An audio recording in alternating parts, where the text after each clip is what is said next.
The Hidden Killers Podcast. Let's talk a little bit about Richard Merritt, the man accused of a crime just as horrifying as it is unthinkable. The murder of his own mother. Well, he took the stand to defend himself in his trial this last week. But before we delve into the gruesome details, let's take a little step back to understand exactly the twisted path that led Merritt to standing in the defendant's box, accused of murder. A former attorney, Merritt had been found guilty on more than 30 charges, including theft, forgery, and elder exploitation. So not really the greatest stand-up guy, according to those accusations, if they're true. An insidious white-collar criminal. He swindled his clients out of their hard-earned money, allegedly, preying particularly on the elderly. His disgraceful actions had earned him a 15-year sentence in jail, an additional 15 years on probation. Following his conviction, Merritt was given a brief period of freedom to sort out his affairs, considering he wasn't going to be around in the regular world for the next possible 15 years. However, this is when the story takes a much more macabre turn. Prosecutors allege that it was during this time that Merritt, rather than making peace with his fate, committed an act so chilling that it would forever taint his name far beyond the financial crimes. Sherry Merritt, Richard's 77-year-old mom, and also a celebrated philanthropist, beloved by her community. She'd been making a farewell meal for her son, a meal he was to have before starting his prison sentence. You think, oh, this is nice. This is what a nice, sweet mother would do for her horrible, horrible son. According to prosecutors, though, it was at that poignant moment that Merritt decided, I'm going to savagely attack my mom, stabbing her multiple times in the face and back with such brutality that the knife's handle actually broke off. Yeah, it happened at their residence on January 15th, 2022. Sent shockwaves really through a tight-knit community there. A 35-pound dumbbell, gruesomely adorned with hair and blood, was also reportedly found at the scene, believed to be another weapon that Merritt used to bludgeon his mother. Following the murder, Merritt did not turn himself in. Instead, he fled to Tennessee, where he started a new life under the assumed different identity, even finding love in an online dating venture. Yes. This week has marked the turning point in the trial. In a surprising move, Merritt actually chose to testify, maintaining a calm demeanor as he addressed the court with a fervor that really acted as if the charges against him were completely nothing. He fervently proclaimed his innocence. He painted himself not as a cold-blooded killer, but as a loving son devastated by his mother's violent demise, recounting a story that bore little resemblance to the prosecution's narrative. Merritt claimed he was not the perpetrator, but a helpless witness to his mother's murder. According to him, two gunmen forced their way into their home and held them both at gunpoint before turning their violence onto his mother. What are the odds of the timing of that being true, Carol? You know, the idea right that before he goes to prison, the night before he's to report to prison. Yeah, you have a gunman that comes into your house.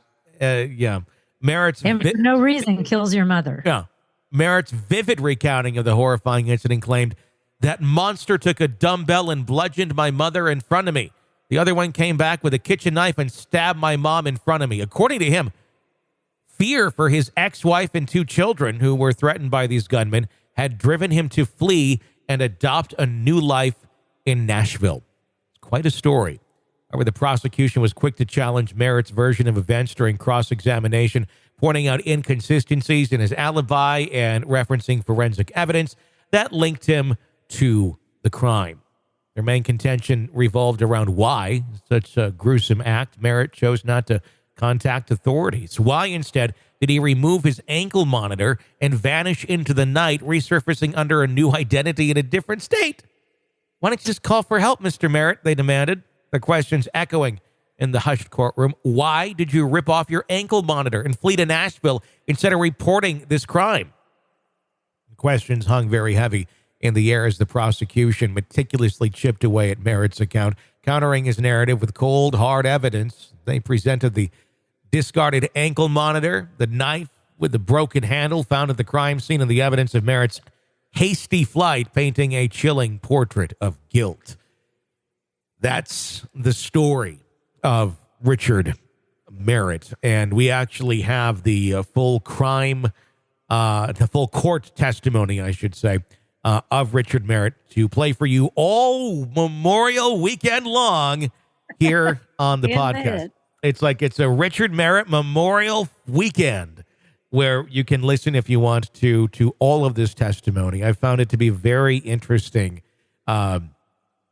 for just kind of a psychological standpoint, looking at someone like this, what sort of lies alleged lies they're trying to proclaim in court, the real detailed, bizarre story, and how people deliver it. I think it's worth a listen if you're into that sort of thing. What are your thoughts on this insane story?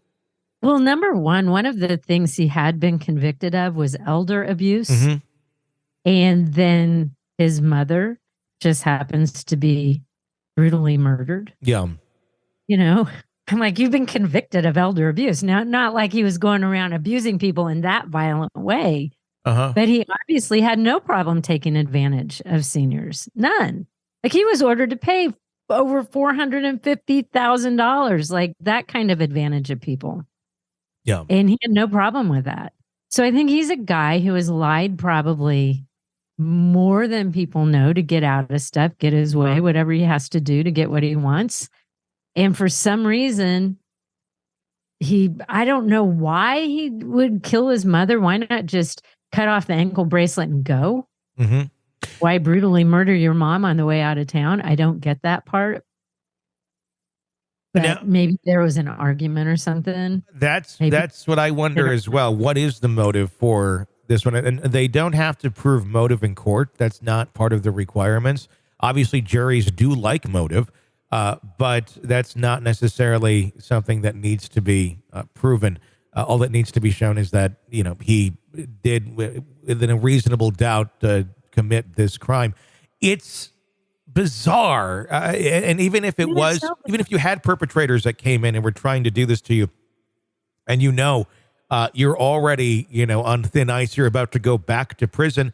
Yeah, what's the logic of cutting off the ankle bracelet after these horrible people did this? If you truly care about your ex-wife and children, wouldn't you be kind of sticking around going, oh my God, this happened. I think these people may be connected to some of my prior bad acts, and now they're trying to take out revenge. I want to protect my wife and children, not I want to take off my ankle bracelet, change my name, and go to a different state. And find a new girlfriend. Yeah. It just, none of it makes sense. And the fact that these mysterious men would come into the house at gunpoint, and then they end up stabbing the mom with a kitchen knife, because I guess the guns weren't going to kill her. Yeah. I mean, that makes no sense. Why do you hold him at gunpoint and then bludgeon and stab her to death? And nothing to him. He's the one that they would be pissed off at. Yeah, she would be the one that I would think not be. I mean, unless it's, you can go into like mob type thinking, and what they'll do is actually they'll hurt the people around you that you care about, not necessarily you, because it's far worse. So I guess you could have some, motive there, or make some sense of the mother being murdered, even though she's completely innocent, for his bad acts. But this, I don't know. It was interesting to watch his testimony. We will have the testimony up for you here on the podcast over the weekend. If you'd like to listen to all of it, we also have a podcast channel, The Trial of Richard Merritt, which will also be up, so you can listen to that case in its entirety and judge for yourself. Another just, weird observation into the places that people's minds will go. The Hidden Killers Podcast. You want to weigh in on this or any of the stories that we are following for you? We have a phone number for you. It is 888-5-KILLER.